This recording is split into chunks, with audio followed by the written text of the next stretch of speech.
the unrealistic metrics of the jobs that a lot of us have. Like, I don't really get how you expect us to adequately do our job, but yet each person has 125 clients per counselor, per case manager, per resource coordinator.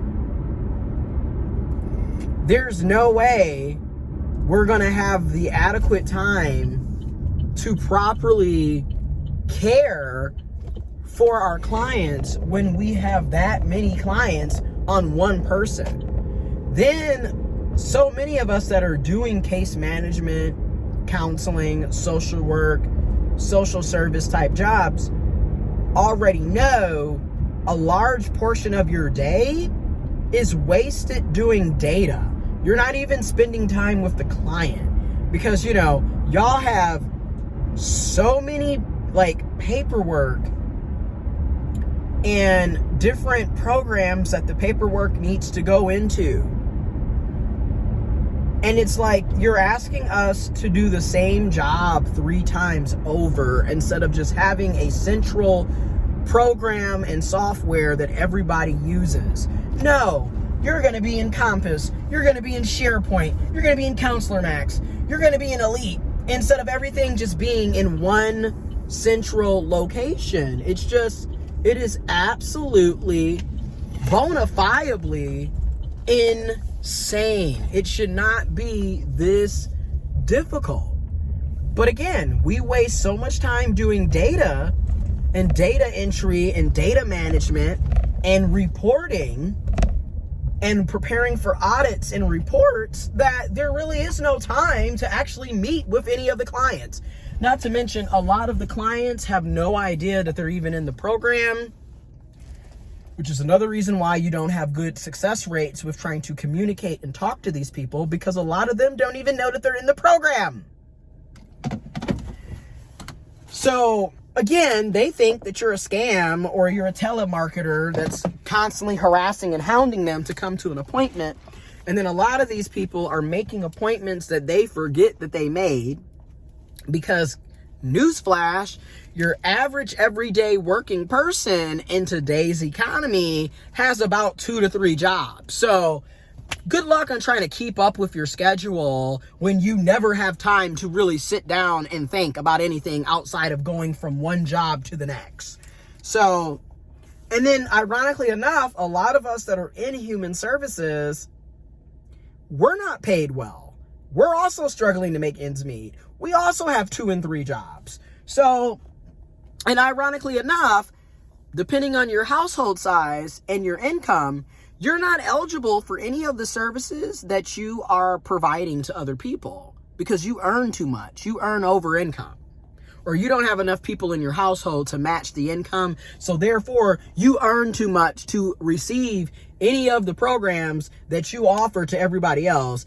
Oh, and even better yet, all of the programs that you're paying for via your tax dollars, you're never eligible to use, which further frustrates people, because why should we be responsible for paying for programs that we can't even use? We don't even get to benefit from. Then they wonder why so many people have lost any sense of urgency, any sense of motivation to do their job. Well, what is there to be motivated about? I work every single day and I still can't buy what I want to buy. I still can't pay things off. I'm still drowning in debt. I'm still robbing Peter to pay Paul, shanking Paul to pay Mary. There's no getting ahead, so there really is no motivation for most of us to work. I mean, let's just be real here. What is it in it for me to constantly bust my ass? Followed by the other aspect. A lot of us are working jobs that have nothing to do with what we went to school with, what our degrees are in. They're not meaningful jobs at all. It's literally a means of survival because we live in capitalism and we have to pay bills. So a lot of us are working jobs that we absolutely cannot stand. It's like, it just needs to be said. When people don't like what they're doing, they're not really going to be motivated to be there.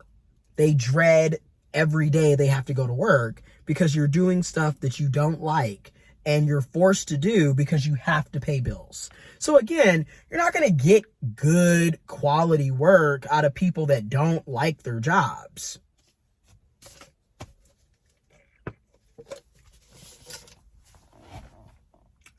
It just needs to be said. Like, I went to school, a bachelor's in sociology, minor in substance abuse treatment, a master's of arts in social sciences with a concentration, women, gender, human sexuality, U.S. history, and politics. It's social sciences. So again, I'm not working in my field per se. And a lot of folks have gotten used to just being like, well, it's social sciences, so technically any and everything could be related, when in reality that's a bunch of bullshit. Like, a lot of us that get the type of degrees that I have should be professors teaching at a college, working for a research-based organization, working in government, working on policy and legislation, things of that nature, not sitting up doing the job of a social worker and not being paid. Because that's the other aspect. Had we had our Masters of Social Work, our MSWs, especially if you are a licensed clinical master social worker, you would be getting paid significantly more. But because we have the wrong master's degree, graduate level degree, we're underpaid, despite the fact that we're doing the work of a social worker. But that's a whole nother argument and conversation that I will do in another video. But yeah, my house has basically been unlivable for 10 months, right? 10 months going on 11 months of no running water, because it's $7,000 plus just to get pipes and water lines replaced, after putting in nearly $7,000 for the boiler to furnace conversion.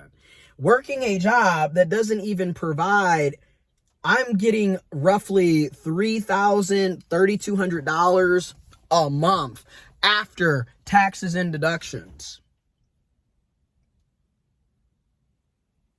If I didn't have to pay for anything and could just stack that $3,200, I would have been able to get a lot of things done at that house. But because I have other bills and responsibilities, and as a human, it takes money to live day to day. It is what it is.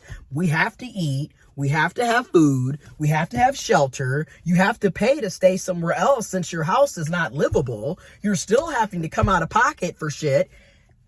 So again, and like I said, a lot of us that are in the $50,000 a year mark should be making closer to $100K by now, if we would actually pay people based on the cost of living, take inflation into consideration, take price gouging into consideration, take years of experience into consideration, take the fact that people have degrees and certifications into consideration. It makes no sense that we're still being paid like we are entry-level employees. I've been working for 15 years. I have over 10 years of direct work experience. I have 4 college degrees, including a master's degree. I have countless certifications. And I'm still being paid like I just graduated high school, as far as I'm concerned, like I just graduated college. And this is why, right? This is why social work has a labor shortage. Teachers have a labor shortage. A lot of your human and social services positions have labor shortages. And the reason why is because look how lowly we are paid. Look how much work we are expected to do, which brings me to my next video.